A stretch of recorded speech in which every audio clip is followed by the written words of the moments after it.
इंसान यूजुअली ना चीज़ों के साथ अटैचमेंट एफिलिएशन बड़ी जल्दी बना लेता है, प्रोवाइडेड दैट उसको उस चीज़ में कोई एडवांटेज मिल रहा हो, पसंद आ रही हो, दूसरी चीज़ों पर किसी तरह से प्रेफरेंस हो। मेरा ज़रा केस ऑपोजिट है।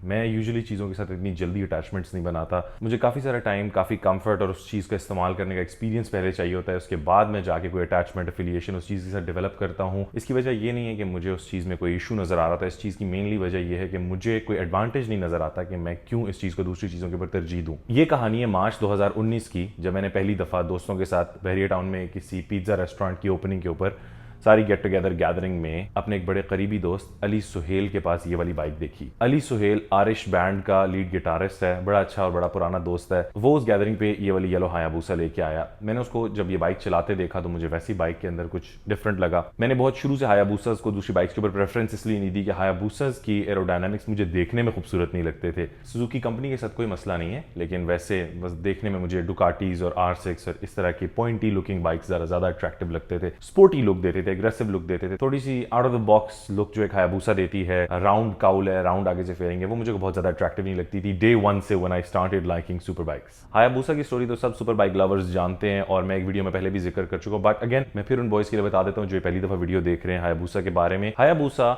होंडा के ब्लैकबर्ड के मुकाबले में प्रोड्यूस की गई थी। होंडा ब्लैकबर्ड उस वक्त one of the fastest bikes था दुनिया में और उस वक्त स्पीड के ऊपर कोई लिमिटेशंस नहीं लगाई गई थी। जो बाइक जितनी स्पीड आउटपुट डिलीवर कर सकती है उनको जाने दो, और मतलब उस वक्त तो ऐसे था कि अगर अपनी बाइक के पीछे रॉकेट बांध के भी उसको चला सकते हो तो गो विद इट, कोई रोकने वाला नहीं है। हायाबूसा ने पहली दफा एक टफ कॉम्पिटिशन दिया होंडा ब्लैकबर्ड को जब इन्होंने 300 किलोमीटर का बैरियर बड़ी आसानी से क्रॉस कर लिया और ठीक ठाक स्पीड रिकॉर्ड करके ये अपनी बाइक वापस लेके आए, सही सलामत, बेहतरीन कंडीशन में, इंजन को कोई इशूज नहीं और कोई डिस्पोजेबल इंजन वाला कॉन्सेप्ट नहीं था कि जिसके बाद आप इस इंजन को अगली रेस के लिए यूज ना कर सको। हायाबूसा का नाम भी एक ऐसे फैल्कन से डिराइव हुआ है जो ब्लैकबर्ड्स को खाता है। ब्लैकबर्ड एक बर्ड्स की स्पीशी है और ये बाइक 299 किलोमीटर पर आवर की लिमिटेशन लगवाने की कल्प्रिट है, क्योंकि जब ये बाइक प्रोड्यूस की गई तो बहुत सारी मोटर बाइक मैन्युफैक्चरिंग कंपनीज ने ये देखा कि यार ये चीज एक्सट्रीम पे जा रही है और इसके बाद लोग इवेंचुअली अपनी जानों को खतरे में डालने की हद तक हाई स्पीड पे जाना शुरू हो जाएंगे और सेफ्टी रेगुलेशंस को भूलना शुरू हो जाएंगे, रोड रेगुलेशंस को भूलना शुरू हो जाएंगे। तो उसके बाद कंपनीज ने रोड लीगल स्पोर्ट्स बाइक्स और ट्रैक रेप्लिका बाइक्स जिनको हम कहते हैं उन सब के ऊपर एक 299 किलोमीटर पर आवर की लिमिट लगाई, जिसके बाद से कोई बाइक मैन्युफैक्चरर ये इजाजत नहीं रखता, ये लाइसेंस नहीं रखता कि रोड पे बनाई जाने वाली बाइक को 299 किलोमीटर पर आवर से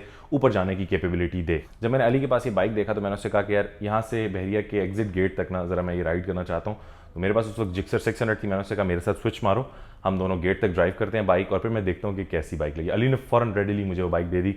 थैंक्स टू हिम मेरे लिए एक नया चस्का डेवलप होने का रास्ता खुल गया। मैंने अली की बाइक चलाई और फ्रैंकली स्पीकिंग मैं उस वक्त तक अपने आप को बहुत बड़ा गुरु समझना शुरू हो गया था बाइकिंग में। मुझे लगता था कि मैं कोई भी बाइक, किसी तरह की भी पावर, किसी तरह की भी सेटिंग, किसी तरह के भी टायर्स और किसी तरह के भी टॉर्क के साथ मुझे पकड़ा दो तो मैं संभाल लूंगा और मैं भाई उस बाइक को हर तरह के ट्रैक पे, हर तरह की रोड पे चला सकता हूँ। हायाबूसा ने पहली दफा मेरा ये कॉन्फिडेंस मुझसे छीना, क्योंकि पहले ही मोड़ पे जिस तरह का व्हिप इस बाइक ने मुझे दिया, पिछला टायर एक साइड पे, मैं दूसरी तरफ, और एक सेकंड के लिए तो हालत खराब। बस फिर उसके बाद मैंने इस बाइक को जरा स्ट्रेट रोड पे भगाया और with in the 5 minutes of the first ride मैं इस बाइक के साथ कंप्लीटली अटैच्ड फील करना शुरू हो गया। बावजूद इसके कि मैंने अपनी जिंदगी में जितनी हायाबूसास देखी नहीं, कभी मुझे ये अट्रैक्टिव बाइक नहीं लगी थी। This attachment was solely based on the performance, the comfort and the immediate response जो मैंने अपनी जिक्सर 600 जो सुजुकी की ही एक बनाई हुई बाइक है उसके बाद सुजुकी की ही हायाबूसा के अंदर फील की। बस वो दिन और आज का दिन है। आपका भाई आज भी सुजुकी हायाबूसा की तारीफों में दूसरों को कन्विंस करने की कोशिश करता है। मुझे इस बाइक के अंदर सबसे अच्छा फीचर ये लगा कि मैं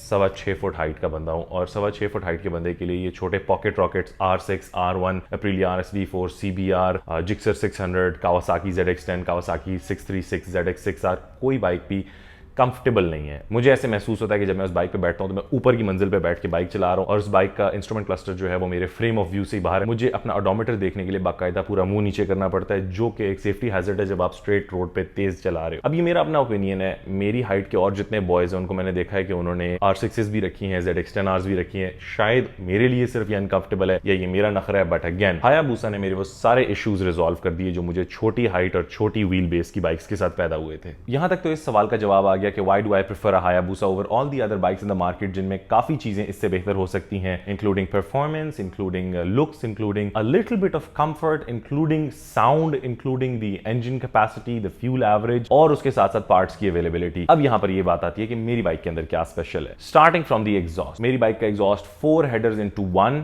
टू ब्रदर्स का एग्जॉस्ट लगा हुआ है विदाउट अ कैटालिटिक कन्वर्टर, जिसकी वजह से इंतहाई खूबसूरत आवाज डेवलप होती है। इसके साथ साथ इसके अंदर सेम फेयरिंग के कलर का काउल लगा हुआ है, इसके अंदर छोटी लिवर्स हैं, इसके अंदर स्मोक डबल बबल का आफ्टर मार्केट वाइजर लगा हुआ है, एक टैंक पैड लगा हुआ है जो मेरी जिपर से टैंक को बचाने के लिए। इसके अलावा इसकी टेल लाइट मुझे थोड़ी बोरिंग लग रही थी, मैंने वो भी जरा खूबसूरत किस्म की टेल लाइट लगाई है। इसके अंदर टायर्स मैंने बिल्कुल फ्रेश लगाए हुए अपने लिए, मिचेलिन रोड 2 के, बड़ी जबरदस्त ट्रैक्शन देते हैं इस बाइक के साथ। I was not expecting this good of a traction जितनी ये पावरफुल बाइक है। 2011 मॉडल होने के बावजूद इस बाइक के अंदर कोई ऐसा फीचर मुझे नहीं मिला जिसके बगैर ये बाइक इनकम्प्लीट है। अल्हम्दुलिल्लाह जितने फीचर्स इस बाइक के अंदर कंपनी ने दिए हैं हर चीज अपनी जगह बेहतरीन है, कोई ऐसा एडेड फीचर नहीं है जो इसके अंदर मुझे मिसिंग लगता हो। हाँ, जब आप इसके अलावा दूसरी बाइक चलाते हैं तो ऑब्वियसली आपको फील होता है कि शायद इसके अंदर वो फीचर्स होते तो कुछ थोड़ी सी बेहतरी हो जाती, बट नॉनदलेस ये बाइक आपको फील नहीं होने देती कि इस बाइक के अंदर कमी है। जितनी अटैचमेंट मैंने इस बाइक के साथ ओवर द ईयर्स डेवलप की है ना, कोई 2-1 साल जो मैंने इस बाइक के साथ गुजारे हैं, इतनी ऑफर्स आने के बावजूद I have never wanted to sell this bike, और अभी भी फिलहाल मेरा कोई इरादा नहीं है कि मैं इसको इमीडिएटली बेच दूं। अपनी बाइक है, खास अटैचमेंट है इस बाइक के साथ। तो ये बात तो हर बंदा ही जानता है कि Hayabusa the epitome of speed and performance और कंफर्ट। एक लग्जूरियस स्पोर्ट्स बाइक वाली फील आती है आपको इस बाइक में बैठ के। बट अगेन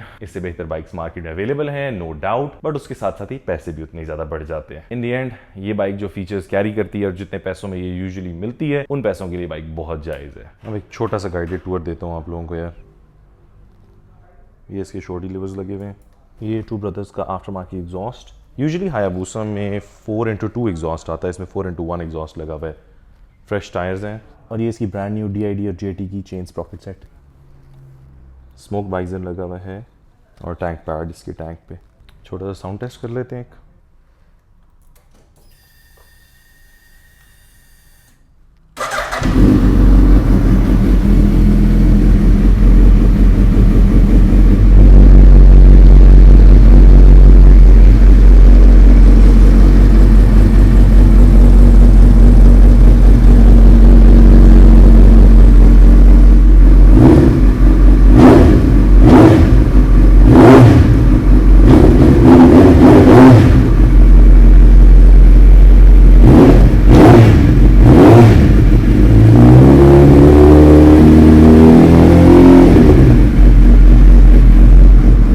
क्या करें यार, ये बाइकर्स का सबसे बड़ा अलमी है ये है कि हमें पता ही नहीं होता हमें किस वक्त कौन सी बाइक पसंद आ जाएगी। तो ये बाइक अब मेरी एक सिग्नेचर बाइक बन चुकी है और मैं जितनी मोहब्बत से इस बाइक को चलाता हूँ, जितने मैंने इस पर शौक से मोटो व्लॉग्स किए, आई डोंट थिंक कि मैं FZ10 को या इसके बाद किसी और बाइक को इतना ज़्यादा एंजॉय कर सकता हूँ। मेरे साइज़ के लिहाज से, मेरी कंफर्ट, जितनी पावर मैं चाहता था बाइक के अंदर उतनी पावर होना, हर चीज़ प्लस पॉइंट्स है, तो फिर मैं किस तरह इस बाइक को इनकार करूँ। लेकिन अब जहाँ इतने सारे मिठास के पॉइंट्स हैं वहाँ कुछ ऐसी चीज़ें हैं जो मैं कहता हूँ कि FZ10 चलाने के बाद मुझे महसूस होता है कि अगर इसमें होती तो इतना बुरा ना होता, जैसे कि एक क्विक शिफ्टर और ट्रैक्शन कंट्रोल। इसके अलावा मुझे कोई चीज़ ऐसी महसूस नहीं हुई कि जिसके बगैर मैं ये बाइक नहीं चला सकता। ऑनेस्टली क्विक शिफ्टर एक बहुत ज्यादा एडेड लग्जरी बोनस है, मुझे कोई उसके बगैर चलाने में मसला नहीं है, लेकिन एक आदत की बात है। आपको क्विक शिफ्टर की आदत हो जाए तो बगैर क्विक शिफ्टर वाली बाइक चलाना थोड़ा सा मुश्किल होता है। इसी तरह ट्रैक्शन कंट्रोल आपको थोड़े से पुराने टायर्स पे भी बाइक को आराम से चलाने देती है। इसके चूंकि फ्रेश टायर्स हैं इसलिए ट्रैक्शन कंट्रोल की खास जरूरत नहीं होती, इतनी ज्यादा ये बाइक टेल करती नहीं अगर आप तमीजदारी के साथ आराम से चलाएं। FZ10 का थ्रॉटल और इसका थ्रॉटल बहुत फर्क है, ये बड़ा फॉरगिविंग और बड़ा पुरसकून सा थ्रॉटल है, जबकि FZ10